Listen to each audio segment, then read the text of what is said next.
Horror movies are typically concerned with unnerving the viewer by any means necessary, and what can be easier than doing it through visual means. By showing the audience something inherently unsettling or disturbing, a film can push their buttons and ensure they never forget what they're seeing. But horror can also stem just as much from what we don't see. After all, Steven Spielberg's Jaws is one of the greatest horror films of all time, despite the shark only being featured briefly throughout.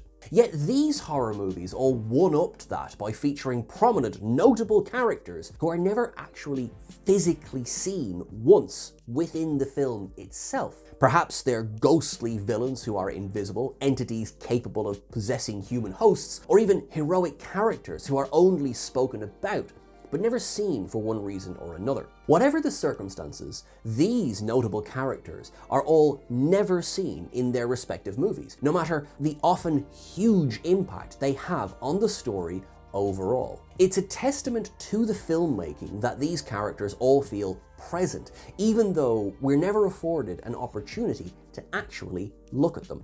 I'm Sean Ferrick for What Culture Horror, and here is our list of horror movie characters we never see. The child narrator, Weapons. Zach Cregger's stunning new horror film Weapons is bookended by narration from a young girl who provides crucial context for the beginning and end of the story. And yet, this girl is never actually featured as an on-screen character, and the film makes little effort to explain who she might actually be. The voiceover is provided by young actress Scarlett Sher, who is credited only as narrator. And while some have understandably speculated that the girl may very well attend Maybrook Elementary School, where all the children disappear, Sher herself doesn't seem to appear in the movie, not even as a background artist. The narration makes it clear that the girl is a local to the town of Maybrook, and Cregger's original script refers to her as an 11-year-old girl called Maddie, but that's about it. Honestly, it's probably better off this way. Cregger's film delights in its eerie ambiguities and trusting the audience to figure things out for themselves, so why mess that up by stripping all the mystery away? The Entity. The criminally underappreciated 1982 horror film The Entity revolves around Carla Moran, a single mother who finds herself repeatedly terrorized and sexually assaulted by an invisible, poltergeist-like entity. The entity is never directly envisaged on screen, requiring the production to employ cutting-edge and impressively well-aged effects work to show the force attacking Carla in her own home. More to the point, the entity's invisibility makes it infuriatingly difficult for Carla to prove what's happening to her to the authorities, ensuring that she's initially dismissed as mentally ill or attention-seeking. Though the entity does manifest energy by way of terrifying electrical discharges, we never actually see its own distinct form. The fact that we never see its actual body, only the impact it has on the environment as it moves around, frankly makes it that much scarier. And to make matters worse, the film ends without Carla ever decisively triumphing over the force, the final scene only noting that the attacks have become less common and intense. Pablo, Wreck.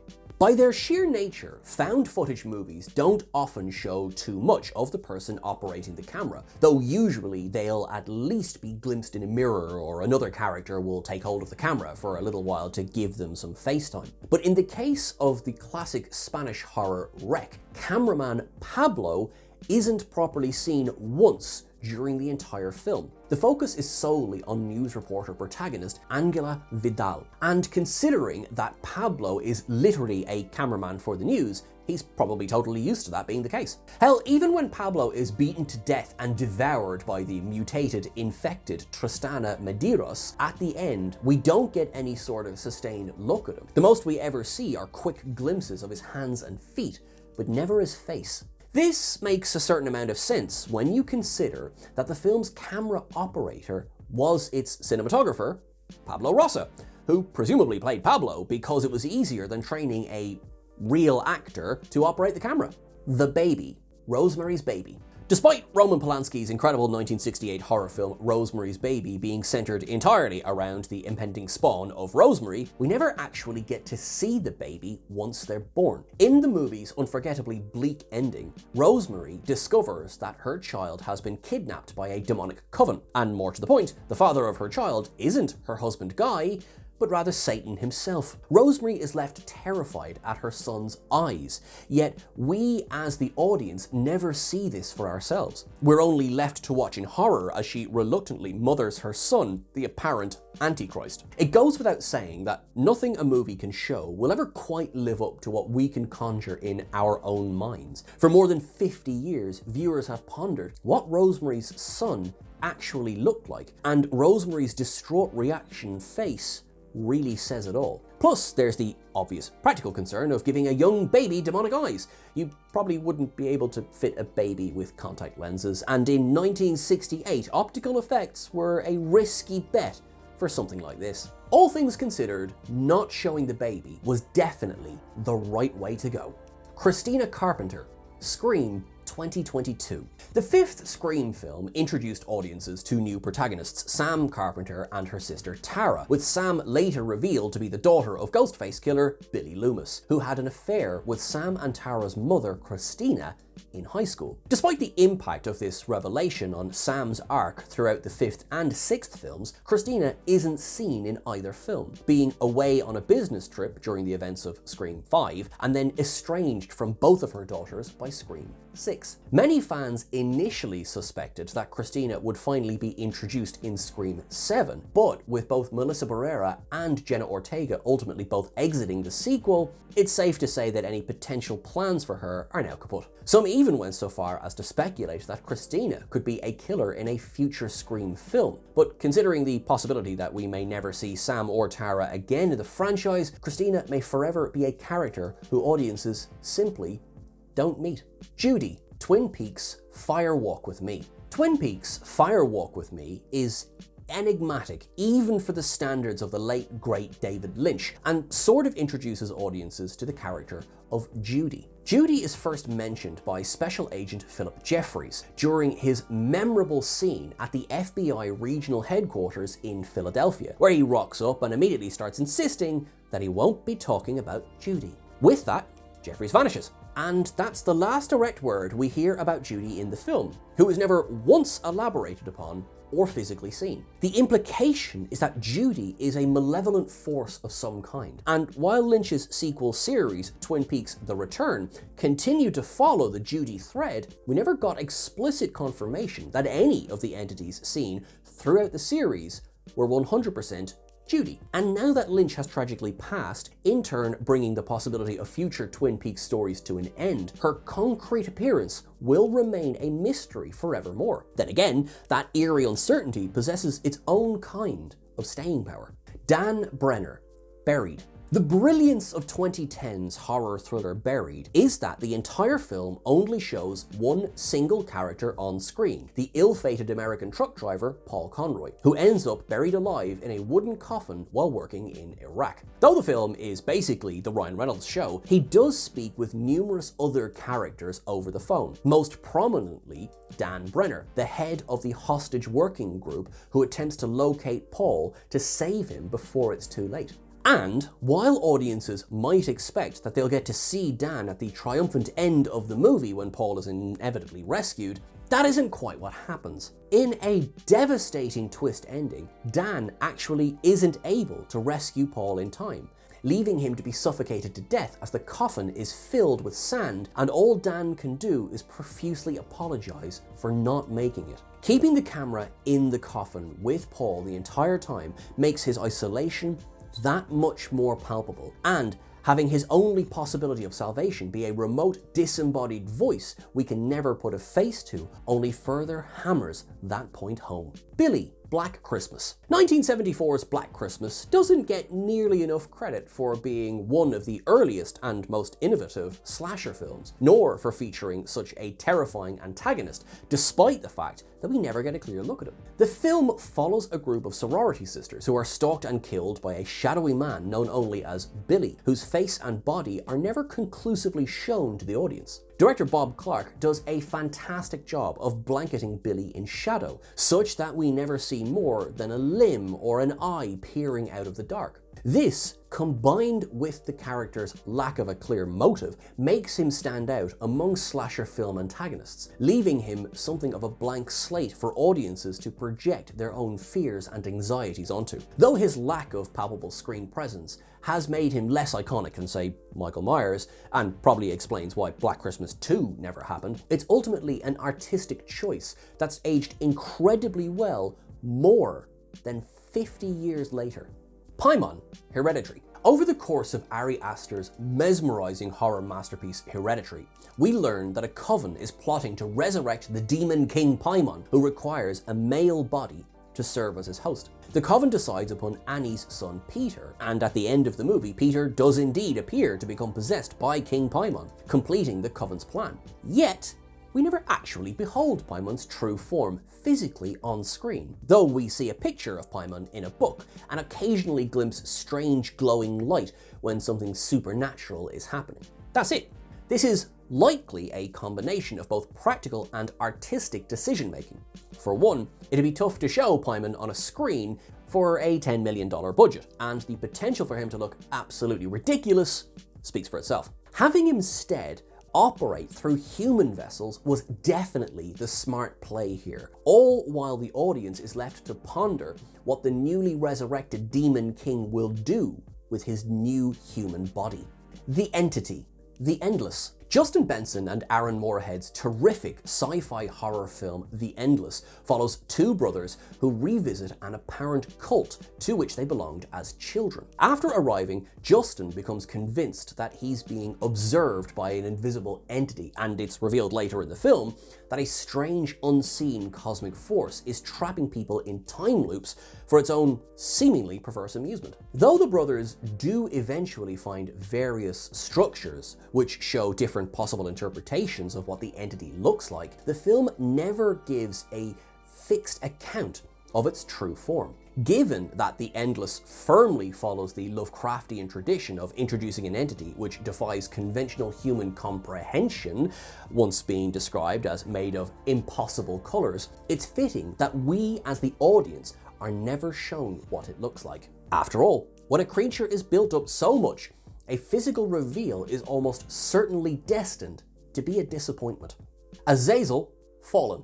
The massively underrated 1998 horror thriller Fallen stars Denzel Washington as John Hobbs, a dogged Philadelphia detective who investigates a series of killings which resemble the MO of a recently executed serial killer, Edgar Reese. As it turns out, Hobbs is actually pursuing a demonic fallen angel by the name of Azazel, who harbors the ability to possess anyone he touches, allowing him to effectively hop from host to continue his killing spree when the heat closes in on him. And so by his sheer nature, we never actually see Azazel as a pure demon in the film, simply the many, many hosts he inhabits throughout the story to provoke Hobbs, including ultimately himself in the film's bonkers climax. Though chilling first-person shots do a fantastic job of lending Azazel an otherworldly quality, Fallen quite smartly decides not to give us a CGI rendition of his true form, the goofy potential of which speaks for itself.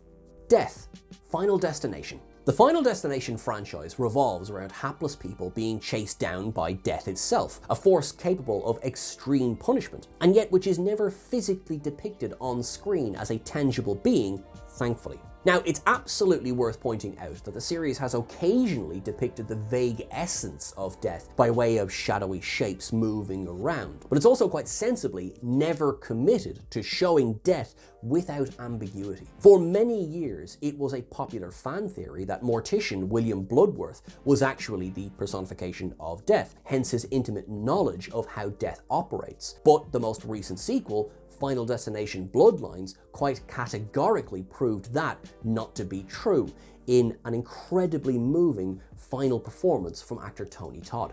Given the enormous potential for a physical rendition of death to come off as obscenely silly, especially this far into the film franchise, the filmmakers would be best to stick to what works, keeping death an intangible force, pulling the strings from behind the curtain. He Who Walks Behind the Rose, Children of the Corn, 1984.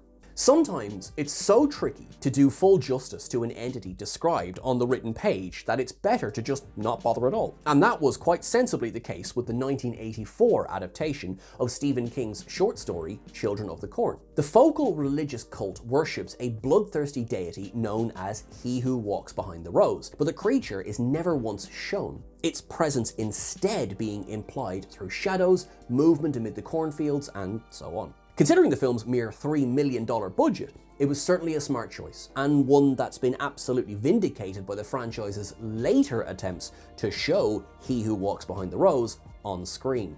Children of the Corn 3: Urban Harvest misguidedly depicted it as a comical worm-like creature, and 2020's risible remake envisioned it as a lo-fi CGI monster that's perhaps best described as what you get when you order Groot from Wish. Given that Children of the Corn revolves around a cult of murderous children, there should be plenty to sustain the audience's interest. Let He Who Walks stay out of sight. Olsen and Erbach, The Thing from Another World. The original 1951 The Thing from Another World is decidedly tamer than John Carpenter's 1982 remake, with many of the deaths at the hands of the plant-based alien creature taking place off-screen. This is true of two doctor characters, Olsen and Erbach, who are said to have been discovered hanging from the greenhouse with their throats cut and their bodies drained of blood by the alien. But while it's not terribly surprising that a 1951 film doesn't depict the Thing's rampage as graphically as Carpenter's remake did 3 decades later, what is more surprising here is that we never actually see Olsen or Erbach at all. That's right, we never meet these characters before their demise, and so the audience likely isn't inspired to care much about them being killed. Even if the film couldn't show them dying, it might have been worth giving them a scene or two on screen before dispatching them, especially as they're the two only human casualties in the entire movie. The aliens, the fourth kind. Aliens are extremely tough to pull off well, especially in a lower budget horror film like The Fourth Kind. And so, filmmaker Olatunde Osunsanmi was absolutely smart to keep things vague. Despite being panned by critics upon release, the film has won itself something of a cult following in the years since, largely due to its faux documentary framing and admittedly unsettling style. Crucially, though the presence of the aliens is consistently felt throughout the film by way of shadows and flashes of light, they're never shown in plain view and often concealed under degraded video footage. It's an approach that definitely left many frustrated when The Fourth Kind was first released back in 2009. But it also likely prevented the film from collapsing in on itself with a potentially hokey extraterrestrial reveal. It's still not a great movie, despite its fans, though this was definitely the right creative call. Ken Loney, Pontypool. Bruce MacDonald's terrifically inventive Pontypool is set primarily in a radio station as shock jock Grant Mazzy receives calls and transmissions about a deadly viral outbreak of a virus that spreads through the English language itself. With its setting largely confined to the radio station, most of Pontypool unfolds very much like a radio play, which makes total sense given that the filmmakers have cited Orson Welles' iconic radio broadcast of the War of the Worlds as a major inspiration on the story. And while the characters do come and go from the station, there's one pivotal person we never get to see: helicopter reporter Ken Loney. Ken repeatedly calls Grant to report on the mayhem taking place in the town, painting a vivid picture of the outbreak and in turn serving as a vital lifeline to the station. However, Ken ends up succumbing to the virus later on, and though we never see him once throughout the movie, his loss is certainly still felt by the audience. The creators of the Cube. 1997's cult classic horror Cube follows a group of 7 people who wake up trapped inside a labyrinth of deadly cube-shaped rooms. They have no idea how they got there, nor why they've been put inside such a macabre creation, or who was responsible for the cube being built. And brilliantly, the film ends without answering much of this. Only one character manages to find the cube's exit, but the film ends without revealing what awaits them outside or who made the damn thing. It's a perfectly enticingly vague one-off movie, enough that one might be compelled to ignore the sequel Cube 2 Hypercube and prequel Cube 0 for making far too much effort to demystify the cube, revealing that it was built by a shadowy corporation by the name of Izon. Some things are better left up in the air, and if you take the original on its own terms, it was so smart to never show its single survivor, Kazan, meeting the people behind the cube. The driver, the car. Time for a deep cut now, with 1977's cult classic, The Car, in which a mysterious black vehicle goes on a rampage, indiscriminately killing the residents of a small town. The driver of the 1971 Lincoln Continental, Mark III, is never once seen throughout the film, despite the efforts of the townsfolk to figure out who is behind the wheel. And while The Car has often been compared unfavorably to Steven Spielberg's admittedly superior 1971 debut Duel, which similarly features a driver whose identity is never revealed to the audience, this film ultimately takes on a wild supernatural bent. In the finale, when the car is apparently destroyed by an explosion, a seemingly demonic force can be briefly seen amid the flames, though its form is ultimately too ambiguous to be clearly identified. And honestly, the lack of a concrete explanation for what was driving the car is probably for the best. We know it's something supernatural and seemingly diabolic in origin, and that's really all we need to know. The Creatures, Bird Box. Though Netflix's post-apocalyptic horror film Bird Box was ultimately a bit of a disappointment, it at least gets credit for having the restraint to never show the central creatures. After all, in the film itself, anyone who looks at the monsters will be swiftly compelled to kill themselves. And so there's something thematically fitting about we, the viewers, also never getting to look at them. However, it almost didn't go this way. During development, producers insisted that screenwriter Eric Heiserer write a dream sequence where protagonist Mallory encounters one of the monsters. A scene featuring an on-screen monster was indeed shot, though Heiserer, director Suzanne Bier, and Sandra Bullock all pointed out that the result looked incredibly silly, and so the decision was made to never show the creatures to the audience. While Bird Box didn't live up to its full potential, at least Bier had the good sense to push back against the producers and let our imagination fill the monstrous blanks. The Entity, Skinamarink. Kyle Edward Ball's wildly polarizing experimental horror film Skinamarink features a pair of young siblings waking up in the middle of the night and finding themselves unable to locate their father or a way to exit their house. The siblings spend the movie being tormented by an unnamed entity that's also never seen throughout the film and only heard. This is likely as much a practical choice as a vibes-based one. Introducing a physical antagonist would be much tougher to pull off persuasively on the film's mind-bogglingly low $15,000 budget. We hear the entity and its presence is felt through its ability to manipulate the environment of the house, but we never get a clear, unambiguous look at it. Even when we see shapes, they're grainy and tough to parse, as likely contributed to Skinamarink becoming a much discussed viral hit in 2023. Because, as the history of horror has proven time and time again, even the most incredible effects can't compete with what the human brain can cook up when left to its own devices. That's everything for our list today, folks. Thank you so much for watching along. You are awesome, you are wonderful. Is there any decidedly missing characters that you think should be on this list? Let us know in the comments below. Please make sure you're following us on the various socials. We're at What Culture Horror, I'm at Sean Ferrick, and you are a big bunch of legends. Look after yourself until I see you again. Make sure that you are liking, sharing, and subscribing. And until I see you, you might not see me, but I'm there.